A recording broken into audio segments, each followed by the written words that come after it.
yesterday's game. So that would be my 2 priorities if I were MYM.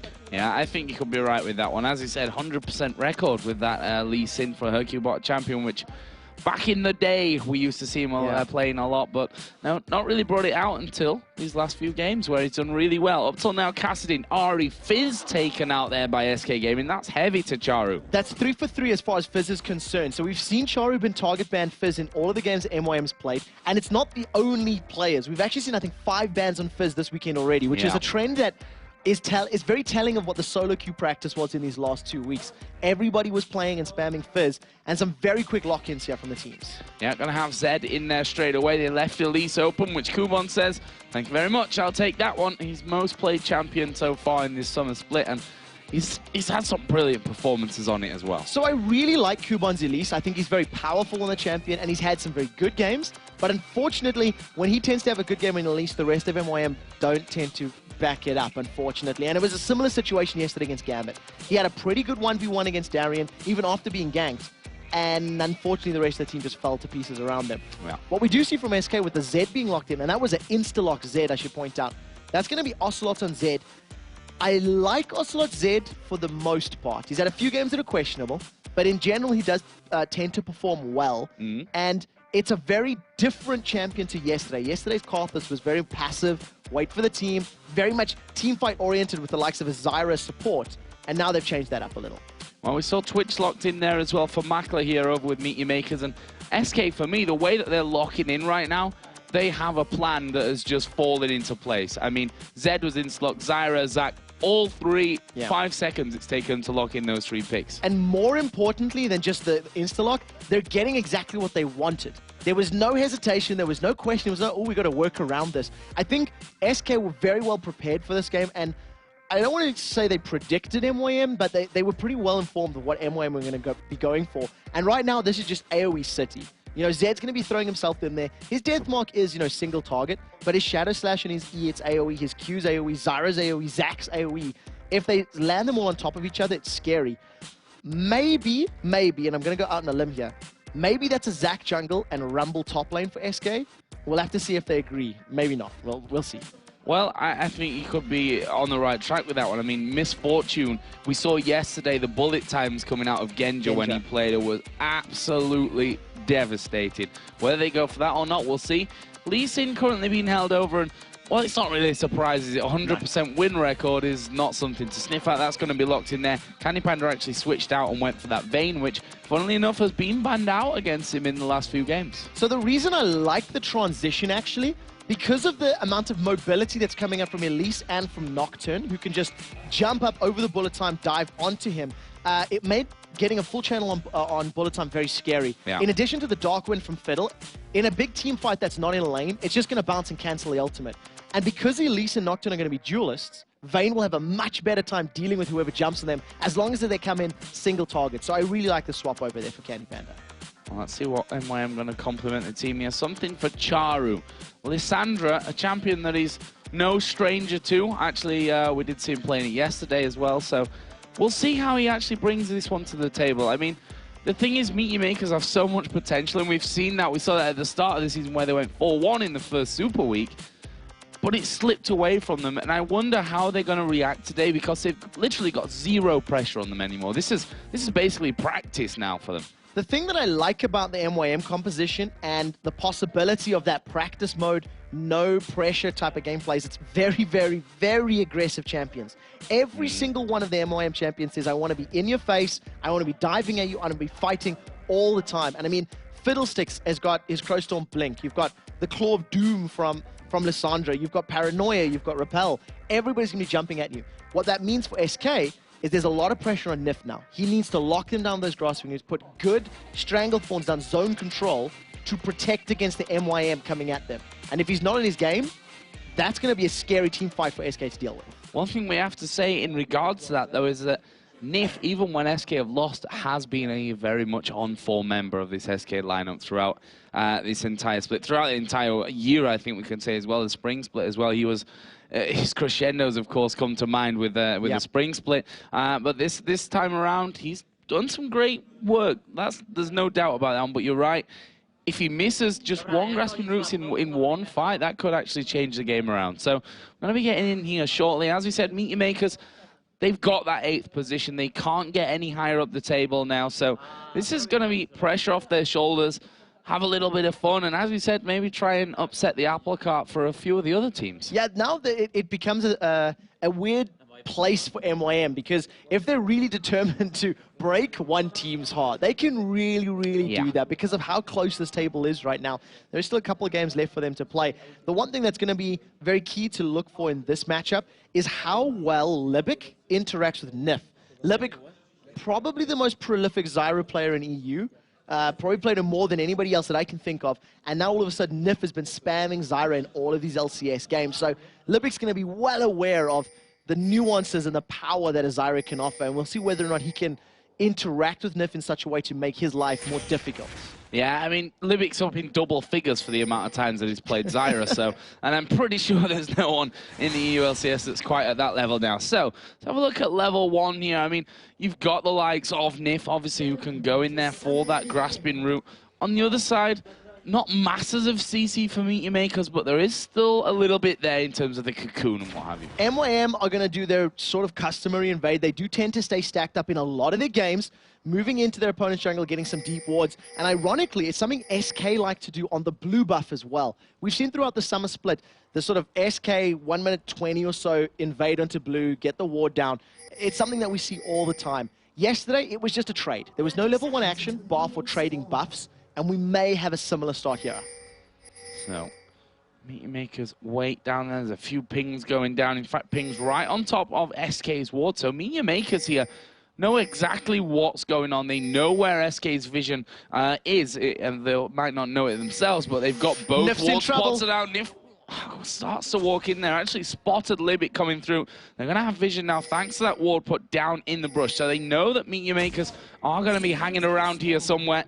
And there is the back away from Candy Panda. Meteor Makers calling themselves back towards the tri-bush, and that will possibly be the end of that one.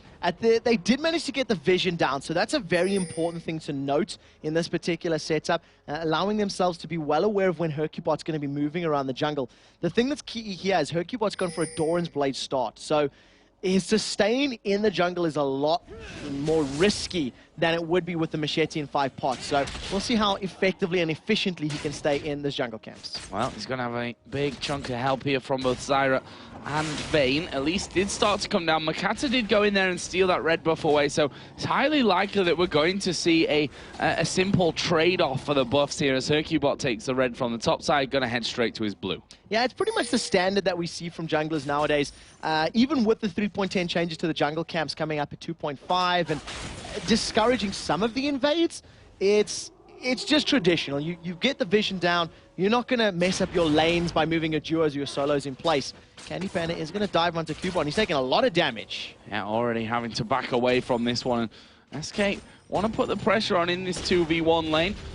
See what they can do from that one. Hercubot has now got his blue buff, and again, Cubon taking lots and lots of damage there, having to burn through pretty much all those spots. Obviously, it did start Crystalline Flask here, so he's going to have a cheaper way to sustain in that lane. Yeah, going to turn himself into a bit of a heavy drinker, I think is the term, just chugging that flask as many times as possible. And you know, when you're dealing with the Zyra support, the range that Zyra offers makes your life very, very difficult.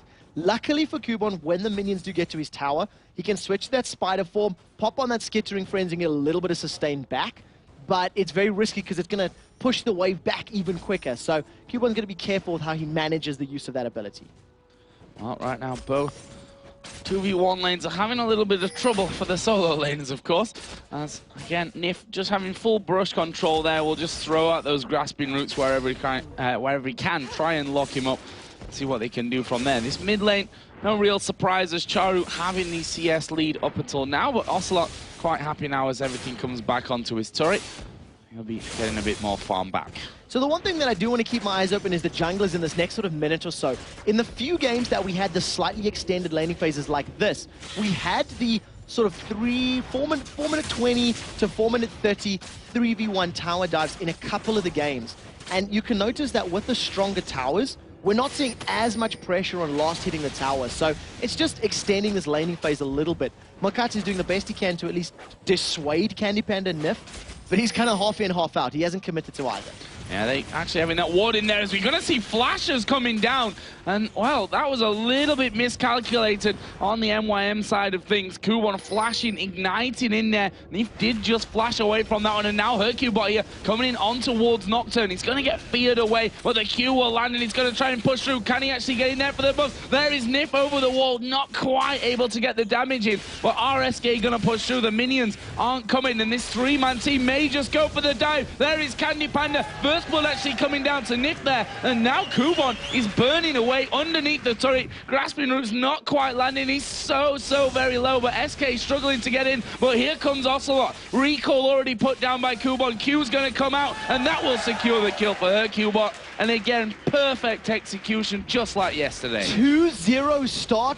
The first blood did go to Nif Zyra, so not the end of the world, but managing to give Hercubot another kill and assist. The thing that I have to question, why did Charu not teleport? That was a 2v3. If Charu had been able to join that lane, maybe that could have dissuaded them. Now they're going to lose the tower as well. A brilliant start for SK Gaming. Funny, when we were just talking about these three-men pushes onto the turret, Makata was there, so we figured it probably not going to work out, and that's not really how it started. Hercubot took a long time to get in there, then Ocelot joined in because they were scared of that turret damage, but again, perfectly communicated within the SK. And I want to go out on a limb here, and yes, Makata had shown his face in the lane a little bit, but it was quite clear Hercubot wanted to go to the top lane. It may have been because of Makata's presence, or it may have been because he wanted that 3v1 tower dive. Either way, it's something that we're seeing with the increased armor on these turrets, that teams are going back to the ganking champion scene before the fast tower push. Right now, MYM with a bit of a numbers advantage, and of course, Fiddlesticks Drain. They're going to get probably this Dragon without real much pressure from SK Gaming. Vic's taking a massive damage there from Dragon, but they will be able to take it away. And that's a great pickup for Meet Your Maker. That's going to, nullify a little bit of that advantage that SK have brought in there. But it now means that that duo lane from SK has gone down to the bottom side of the map, and they're going to instantly put pressure on. Yeah, for the next sort of minute and a half or so, Nif also has the blue buff up and available on that Zyra, so he's going to make the dual lane of Makla and Libic very difficult. You can see that SK have already lane swapped. Without there being a tower in the top lane, they've thrown down their AD carry and support to the bottom to try and pressure out that tower. So a pink ward put down there, right in the middle by Charu. He doesn't want Ocelot moving around, and well, you have to wonder, from that last fight, Ocelot had walked from the middle lane right up to the top lane. How did that happen? He had teleport as well, which is a strange thing about it, that he didn't actually get onto a ward and just teleport up there, but saving that, and it all worked out perfectly for him. Obviously, kill going over to Hercubot and to Nif, as Lyric again getting stunned up thanks to the condemn underneath his own tower here. We should look at the CS because actually Makla does have a lead right now over Candy Panda, simply because of the time that they spent there around that turret, which takes a focus away from the minions. Mid lane, Ocelot has the advantage despite his roam into that top lane. He's got more CS. When it comes to the 1v2s, the solo laners in that circumstance, it's actually Kevin that has the lead. Yeah, Kevin's had a little bit less focus on him. Of course, Kubon being ganked and taking all of the damage from Nif and Candy Panda. Like at that level 1, level 2 exchange, part of the reason Candy's a couple CS behind is basically because he spent more time right-clicking on Kubon. You can see that with that little advantage, he's got that Vamp Scepter, double Dorans, no potions to his name. Hercubot sniffing around, he smells some blood. He's picked himself up a second Doran's Blade, so keep that in mind, that very early aggression coming out of Hercubot's Lisa. Well, blue buff at least here going to be secured for Meet Your Makers. Charu going to be the one to take that one away. Hercubot is still waiting down here on the tower in this bottom lane. They're going to wait for that Grasping Roots to come in. Makla having to flash, having to barrier already as well. Will he be able to escape this one? Hercubot actually going to get exhausted as Charu comes down. Will ulti in on towards Hercubot. He's finished off by Makla, and this is looking good as Ocelot had teleported in as well. Charu, the focus of that one, but the Deathmark not doing enough damage, and Ocelot now in trouble, but he dives in, manages to take down Charu, will be finished off by Makla, and there's the kill onto Makata at the backside as well. Nif gonna get silenced up. Does Makla have enough damage here under the turret? They're gonna go for it. Oh, Libic going super low. Makla actually tanking it up right now as well. The poison is ticking away. He's got a health bot running. This is gonna be really close, but he survives. So they trade 2 for 2 at the end of the day. Makata dove all the way past the front line of MYM, and because Ocelot was pulling away Makla and Libic, it meant that they ended of trading Makate for Ocelot in that particular fight. The one thing that was very key to note is how impactful Libic's fears were. At the beginning of the fight, he threw Candy Panda away. He dealt no damage. When Ocelot landed with the death mark, he feared him away and mitigated some of the damage. And Libic can only do that to one target once we get to more team fights. So whoever he fears is very, very important. We'll see how quick he is if we could get Hercubot. Well, cute. Not quite landing there from Hercubot, just going off towards the side, and that's what they were counting on. That's why Candy Panda had hung around so long from that one, even with that low HP that he was actually sitting on. Kevin has pushed his top lane out once again, which is going to give Kubon a little bit more of a relaxing time here to farm pretty much underneath his own turret. Won't have too much danger of actually being caught out on that front. Well, SK, they're going to just push straight back here, and with that Vamp Scepter in there for Candy Panda, he doesn't have to go home, even going to 10% HP that he was after that fight. Yeah, not only the Vamp Scepter, but the double Dorans and a little bit of lifesteal quintessences, that's playing into his favor. So he's sitting on 14% lifesteal, going to be able to sustain himself up relatively well in lane. You can see he's just decided to back off, probably going to pick himself up that Bilgewater Cutlass. And I was looking at the items, and the more I think about Hercubot's double Dorans, the gold that would have been spent on the likes of a Runic Bulwark can now be spent on earlier offensive items if you have a jungler that benefits that. For example, Makate's picked up Berserker Greaves as his first, dare I say, big item, as his first intermediate item on Jungle Nocturne because of how impactful those Umbra Blades passive is in the jungle. So I think we're going to start seeing that trending more and more in our junglers as they've been freed up a couple hundred gold. Yeah, changing things up here a little bit. What we like to see as well, the direct innovation straight after a patch coming out there. Always nice to see. Looking at his middle lane, Ocelot still holding a gold lead, got a kill advantage here as well. Charo, of course, got 2 assists down on that bottom side. He's gone triple Doran's ring here for this one, so feeling a little bit of pressure maybe. Yeah, and also Lissandra does have very high mana costs. It doesn't look like he's wanted to pick up something like a Tia or a Chalice right now, so he may opt to go triple Dorans into the likes of Azonia's Hourglass to deal with the Vayne and the Zed threat as much as possible. We'll see what he does decide is more important right now. Yeah, that's the dangerous thing in there as well, that Charo technically can ulti himself for that Deathmark damage at the end, so even without the Zonias, he's got that inbuilt ability almost to really work around that one. But we'll have to see. We saw in that last team fight there, things were very, very close. And both champions, or both players in that mid lane opting to use their teleports to get in. And it's funny that I was talking about Ocelot's teleport not being used to go to top that time, because if he'd have used it to go top, he wouldn't have had it for that last fight, and that would have gone a lot worse for SK than it did. Yeah, definitely, because it was Ocelot that pulled members of MYM away, and it all started with the Hercubot gank. Hercubot's the one that threw himself in there, and it followed up with teleports. There's no teleport available, as Hercubot's going to try and rinse and repeat, but luckily the Scarecrow and the Rat were able to walk away. Yeah, spotting coming straight around the corner there. That ward up on the side brush, if not able to get a grasping root onto anyone. And actually the flash is down for both players on this bottom lane on Meet Your Maker's side there as well. So there is that opportunity to get in if they're able to clear out the vision. But look at this, SK, knowing that Dragon has now come up, have started to make a move for it. So they had the timer on it previously when MYM had secured the Dragon. They got vision, they knew when it went down, and now they're trying to position themselves to challenge for it. But there is a teleport up in Charu, who's just become available in 1 second time, and that means that he can join the party even if he's pushing a lane. Once Kevin gets here from the jungle, that's when I think SK may consider starting. So let's see about that one then.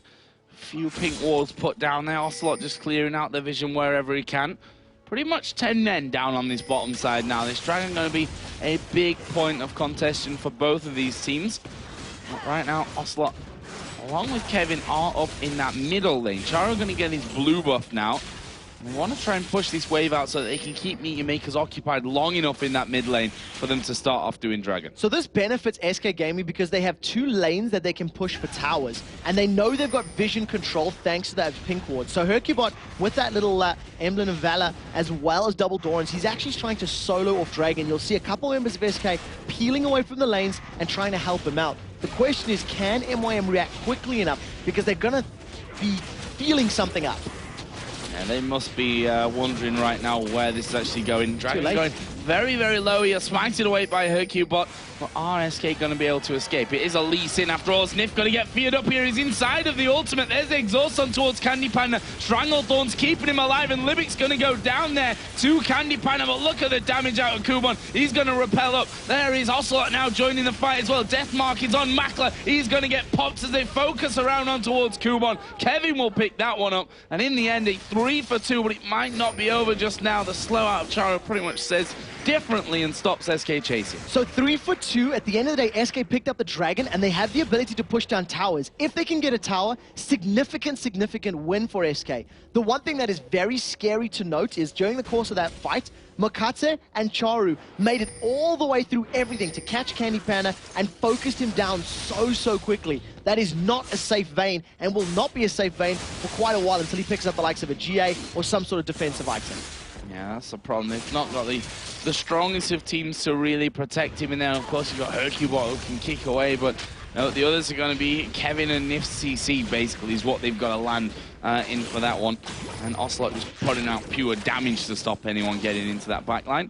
As they push through again, that bottom turret actually down on half HP, and I think the middle outer turret is in a similar position here as well for Meet Your Makers. Yeah, there we see it, half HP on that one as well. So they're in a strong position now to turn one turret into 3 in a very short space of time. And you can see by Kevin's positioning here, Let's Bounce is not available. He's just going to jump in. They've caught Libic. Gone on towards Libic. He's going to get condemned against the wall. One more hit from Candy Panda. Actually doesn't manage it, and he doesn't die. And now with Charu coming in, they're going to lock down Candy Panda. Nif's taking a lot of damage. Charu finished off there in the end by Nif once again on that Zyra. Are they going to keep going through here underneath the tower? I don't think so. And Makler actually using that expunge will force them all to back away.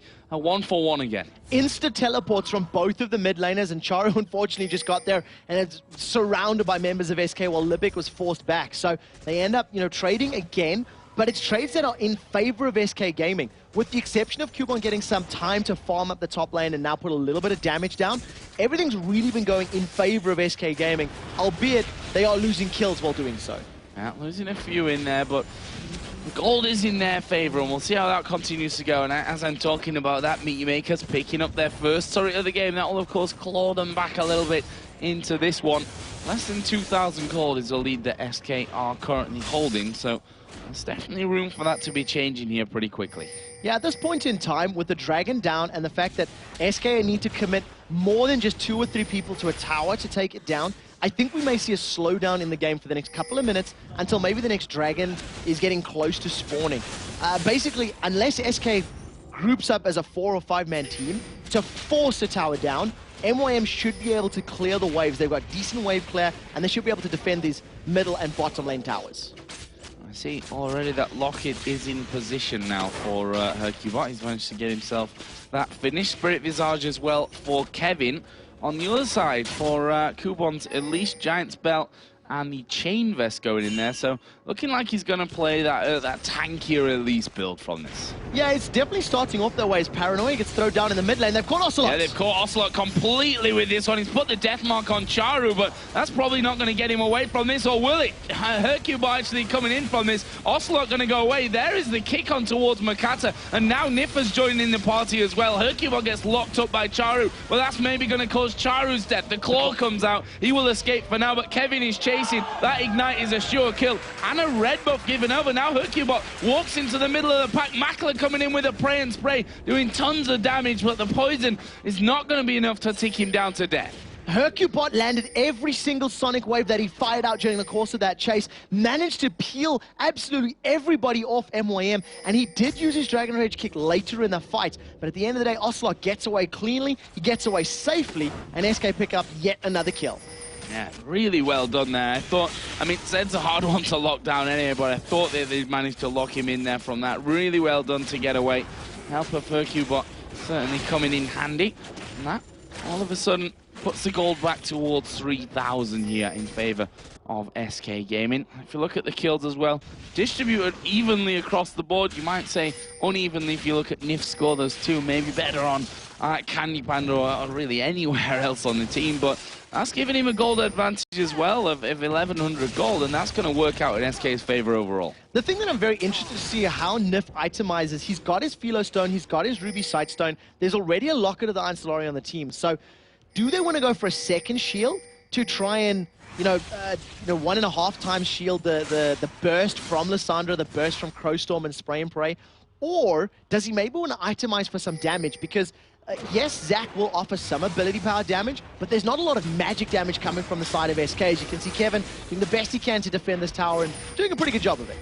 I wondered if he might end up headed up towards the likes of Mikhail's Crucible as well there to keep that Vayne safe. We've already seen Candy Panda's had troubles, and removing that CC from Candy Panda in the middle of a fight could be the difference between victory and a loss. I'm trying to think back. It may have even been SK yesterday who had the Quicksilver Sash on Candy Panda's Twitch. And with Zyro down in the bottom lane, there goes Crowstorm. Yeah, there's a big Crowstorm. Makler actually getting caught up. Libic gonna get a lot of hammer from that one as well. They can't quite get it, and here comes Charu. Well, decided not to follow things through, and you see how one side of that fight was there. SK full HP right now. Libic blinking red. Makler lost half of his health as well, but now in Nocturne coming in, they may try and hold on to the turret. 3 versus 4 teleport is not available for Ocelot yet, and here comes Charu. Yeah, Charu actually managing to lock 2 of them up. He's going to use the ultimate on himself here, and now Nif is going to get feared down by Makata. That will send him southwards, and that's going to be a kill. Charu gets that one. Hercubot will mop up there as well, but Candy Panda going to get exhausted. He's going head-to-head with Makler, but with that exhaust on, nothing he can do, and that will be a 3-for-1 for Meet Your Makers. A brilliant fight for Meet Your Makers. They traded only Charu, and he actually got stunned into the wall by Candy Panda. That could have been a cleaner fight for them if he managed to get his slow a little bit earlier down. And because Ocelot's teleport was not available, he couldn't join the party to help out. He couldn't impact that fight. And thanks to those kills, Meet Your Makers now managed to get their hands on Dragon for the second time this game. Yeah, it was pretty incredible because it was the exact moment that Charu ulted himself right on top of them that he was knocked back from that. That could have been, well, I can't really in trouble, say either worse, because Kevin right now is in trouble. He's going to try and slingshot away, and by try, I mean he is going to slingshot away straight towards Ocelot, and will just walk away in typical Zach fashion with that swag walk on. With the waddle, I may have underestimated the power of the slingshot. I thought maybe Libic could have got in there, silenced him, feared him, but it was not to be. He managed to get away very cleanly, in fact, and SK still have a 2-to-1 tower lead. Now they've stacked up the numbers we were talking about, 4 in the mid lane, and we'll see if they want to try and focus down this tower to pick up the 3rd and final outer tower. That's going to be very easy for them. Yeah, not much focus required. Just walk in there, a couple of auto attacks from Ocelot and Hercubot, and that one is a goner. So let's go back to the gold here, because that's once again shrunk down to 2.7 thousand gold. Really not a massive difference, and we've seen that Meet Your Makers are in a strong point to be picking up kills here. One interesting thing to note as well is that Ocelot, in terms of CS, has really built quite a heavy lead over Charu. Yeah, he's doing very, very well with his farming as Zed, and that stems down from his early game advantage that he was able to keep Charu a little bit back from the CS line. Charu's playing very defensively against the energy-based champion, and it's just snowballed from there. You know, you've seen Ocelot picking up the Wraith camps a couple times and doing very, very well in keeping that up. The one thing that I do want to highlight as far as the items is concerned, we talked about how squishy Candy Panda is and how easy it is for basically the whole MYM team to get to him. He's building himself a Guardian Angel as his 2nd item. Negatron Cloak and Chain Vest already picked up. Yeah, that's pretty insane stuff. Needs that in there for that. And on the other side, I remember talking about the AD carries, the difference there that, you know, it was always been in this game a farm lead for Makler. But the point is right now, since his last 2 fights, he's now sat 4-1-2 with that Twitch Blade of the Ruin King in there. He's got all the workings of that Phantom Dancer as well. He's going to become ridiculously strong. And while Candy Panda's gone on the defensive side, he's going to go offensive. As Ocelot here is waiting. Is he going to dive on Charu? So Ocelot wants to start, split pushing, getting control of lanes, but look at Makata's positioning. Paranoia is available, and he's staying at absolute max rank. That's a level 2 Paranoia. This is going to be mid laner versus mid laner plus jungler, and whoever gets bursted down first is going to lose the fight. There goes Ocelot. There goes Ocelot going in. He gets ulted down. The Deathmark going to proc here. He's going very, very low, and there is the kill. It's Hercubot that picks that one up, but I'm not sure they're going to be able to kill Ocelot off here. No, they won't. There's a double kill coming down from Hercubot. A little bit messy from both sides. Ocelot goes in. Makata sees it and comes down, and then all of a sudden Hercubot's there out of the jungle as well. 2 very important things. The fear coming down from Paranoia was enough to disable Ocelot for a brief moment of time, or from the Fear on Nocturne, but what followed up after that was the lifesteal on Blade of the Ruined King. It allowed him to sustain through any of the damage that Mokata was putting down. And Mokata's building himself a Blade of the Ruined King himself. Bilgewater Cutlass picked up already on a jungle Nocturne. That's not something we've seen in a very long time. Yeah, certainly isn't. And it makes sense for him as well, you know, get it in there, get that attack speed off, and it's going to be doing more damage from that. Whether they'll, you know, suffer in terms of tankiness, we'll have to see. But in the same respect, you know, as I mentioned earlier, Kubon picking up the Sunfire Cape as his first big item, so he's going to be a bit tankier as well to compensate. Yeah, they need to build lots of armor. This is MYM I'm talking about. Because SK Gaming is such a physical, heavy damage team, you know, you've got Lee Sin, Zed, and Vayne, which are all predominantly physical damage, and as long as they can start stacking themselves towards Frozen Hearts and towards Arandian's Omen a little bit later, it's going to help prolong the team fights. Charu on the other side, he's got a mixture of items. He's got that Fiendish Codex, the Blasting Wand, as well as the Seeker's Arm Guard, and he's only now working towards an Hourglass. I feel like he got a little disjointed in his build, and he's a bit delayed in getting towards the Hourglass completion. As Ocelot once again waiting here in the Tribush. Actually got a pink ward down and wants to stop Libic getting in there to clear that one out. Won't be successful on that front though. And will have to back away. But it's obvious that Ocelot has started to try and get that split push movement going down. They picked up those that double kill earlier on in this bottom lane. But Makler and Libic are being pretty determined to stick on this bottom side. So in terms of who's going to have to try to deal with Ocelot for MYM, you can probably leave Makler, once he gets his Phantom Dancer, to try and duel Ocelot. If Makler can jump in there and get a lot of damage down quickly, use the barrier to survive Deathmark, he may be able to actually win a fight out against Ocelot. Until the point that Cubon is able to survive the damage, then Cubon's going to take over, and I think Cubon will be the responsible party for trying to control that 1v1 push. And it's what Ocelot does every time he plays Zed, and he is split pushing. And then we see Libic is playing human ward right now in the middle of that jungle. Actually going to be spotted here, and they're going to go for him. There's a condemn across the wall. There is a death mark down. Libic's not going to survive this one. He is a dead man, as we see the spray and pray coming through the wall there from Makler as well. Not got enough damage to finish off Ocelot. Really good, you know, conscientious play from SK Gaming, knowing the exact positioning of their enemies, landing the condemn and just following it up cleanly. The question is, what do they want to push now that they've got this brief momentary advantage? And it does look like it's the split push game they want to play. Yeah, it certainly does look that way. They've got a lot of vision down as well here on that top, on that bottom side of the Meet Your Makers jungle. So that's not safe anymore. We saw Libic.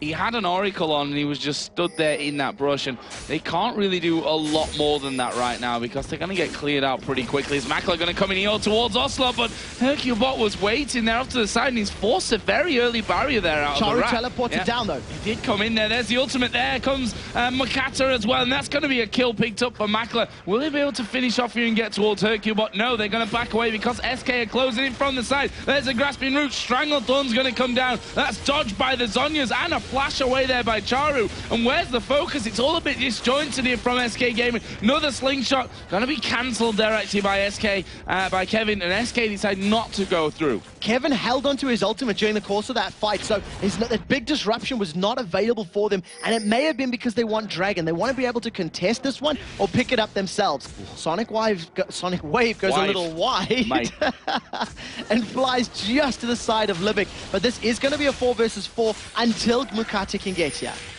So, are they going to fight for this one? Candypan's got a GA, so he's got that bit more safety about him as well as Herculebot missing another Sonic Wave, Mike.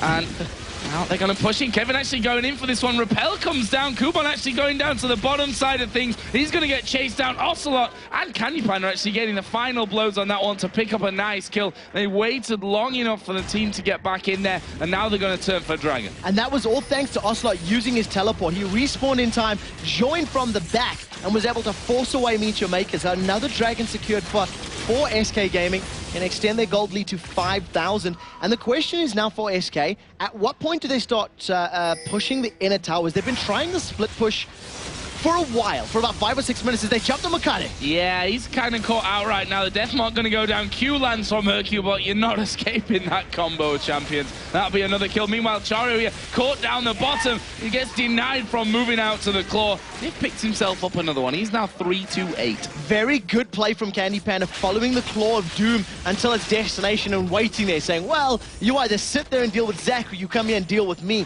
Either way, you're going down, buddy. And now with the kills they've secured, it's going to be an inner tower in the bottom lane, and maybe an inner tower in the mid lane, as there's a minion wave pushing right into it. Bottom lane is for sure now. 3 of them in there. And mid lane, Ocelot and Hercubot, they do a good amount of damage to these turrets right now, down to less than half as Afia comes onto Ocelot, but he won't have too much danger on his hands there, one of those shadows to play with. And now SK going to be starting to take away buffs, so that leaves Charu out in the cold on that front as well. And the thing that really strangles MYM's potential and MYM's ability to make picks and get kills secured is the vision and the ability to roam freely. Thanks to SK having such good vision and now control on the MYM side of the map, it means that Makla's going to be less able to stealth up, pick up kills. Charu's going to be less able to teleport behind enemy lines, and even if he does, it's very difficult to kill a Vayne twice, or kill a Zed who's so mobile, or even kill a Zac or a Lee Sin who can just hop, skip, and jump away to safety. We're approaching a 10,000 gold difference here as well, and Baron starts to be warded up and what have you. I'm not sure that SK are going to risk that kind of play at this point, because we've seen how close, how quickly those gold leads have shrunken so far in this game as well. Although SK, since the last time we saw them not having the best team fights, they've bought a lot of big items coming in there as well, so they're going to be a little bit more safe. But when you've got this kind of lead, Baron's always one of those difficult decisions, in my opinion. I want to touch on Baron for a second, because out of all of the teams in Europe, when I think of making mistakes in the Baron pit, SK really comes to mind a lot. From the spring split, from the playoffs in particular, when I think about the games, like, they really were picking the wrong time to try and force Baron engagements. I actually feel like as a team, they have matured enough to understand at what point they can do the Baron pit engages. And you see now, they're warding. They're getting vision of the red buff, and then they're going to pick a fight. His Nip has been caught. Yeah, he's been completely caught from this. So I'm going to put down the Strangled Thorns, which will keep him alive for now. And here comes Candy Panda up to the side. Makata goes straight down. He gets ulti though, but let's not forget the GA, but he's not even had that popped yet. He's used his barrier and he's still managed to survive. There's another Condemn. He gets another shield from Lee Sin, and he survives through it. There is a Crow Storm. Did pretty much nothing here as he's knocked away. There's the GA of Candy Panda pop. Zonya's was used. Charu's going down. Grasping roots from Nif landed as well. Livic doesn't even bother moving at the end. And that will be an ace for SK Gaming. And they lost a big fat 0 players in that fight. Ocelot wasn't even there. A perfect team fight from SK Gaming, and Candy Panda just went God mode on that Vayne. Even coming out of the GA, he managed to tumble away the ice shard from Charu, who was sitting waiting for him. SK had the vision control on the red side of the map. They seen MYM coming in, and let's call a spade a spade. Nif got caught, but because SK were poising themselves for Baron, they were able to respond and react in time, and that's what allowed them to pick up all of those kills and Baron Nashor at 32 minutes. I'm wondering, after 3 games so far and the coordination that we're seeing from SK Gaming, where has this SK Gaming been for the last 9 weeks, or 8 weeks to be fair to them, since we're in week 9 technically here?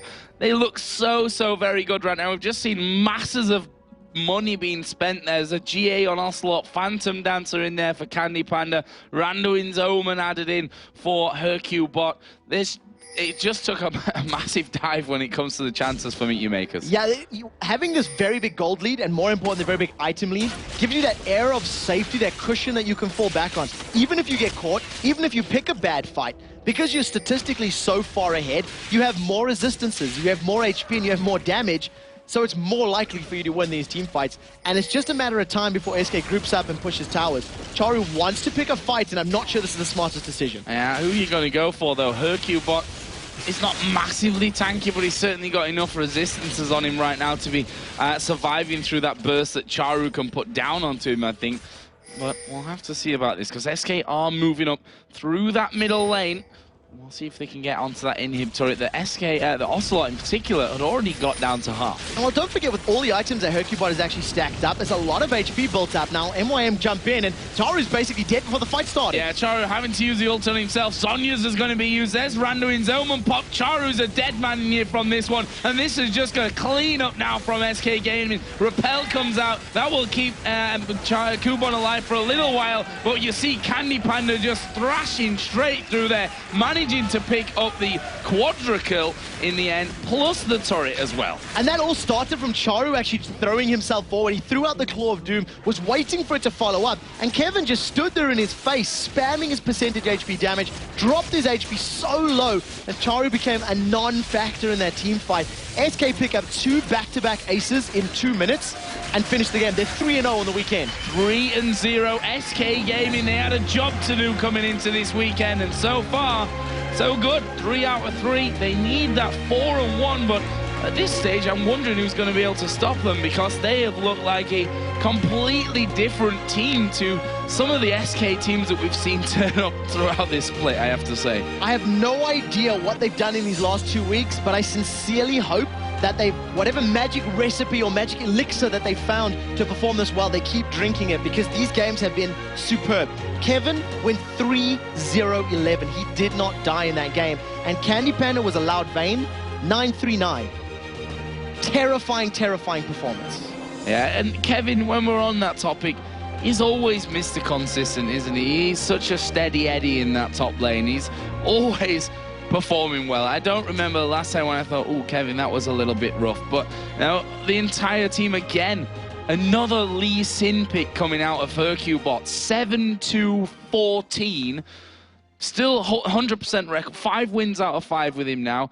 Why has he not been playing Lee Sin any other time? I completely agree, and I actually am going to theorize why. Because the rest of the team was not performing on the same page or the same wavelength as him. When you're playing a Lee Sin, you're very mobile, you're in and out, you're creating plays, and if you don't have that coordination to say, I need you to be on the other side of the wall so I can safeguard to you, or I'm going to kick this dude in your direction, be ready. Unless you're all on that page, unless you're all thinking in that mindset, it's not going to work. It becomes messy, because your kick throws someone wild, nobody's ready to catch him and stuff like that. So I think as a team, because their communication and their coordination is leveled up, it allows them to play that chaotic champion that's so much more difficult to read. And I think the prime example of that is the First Blood that was 2 kills up at the top. SK 4 weeks ago might have well lost 2 men trying to do that tower dive, and today they executed it absolutely perfectly. So congratulations to them on another victory. We're going to head over to Demon and Jason to break down the last match. Thank you very much, Joe. And SK continue their dominance, like you say. That's 3-0 in Super Week. It is going the perfect week for them so far. And really, it all stemmed from the picks and bans. Yeah, I mean, just what we saw them pick up. They had a lot of comfort champions. Hercubot on Lee Sin for a 3rd time in 2 days. He's pretty much won, well, now every game in a row with that. You had Candy Panda on Zyro, who has a 100% win rate now, 5 games with her. You had Candy Panda on Vayne, and we always talked about for the past couple of weeks his KDA, a 16.4 on her.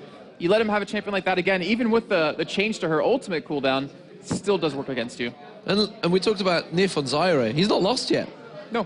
He's, 5 games, 100% win ratio on her. 100% win ratio, and I mean, they tried to take away Twitch from Candy Panda because it's been a problem, but we saw it yesterday. You can't ban out Candy Panda right now.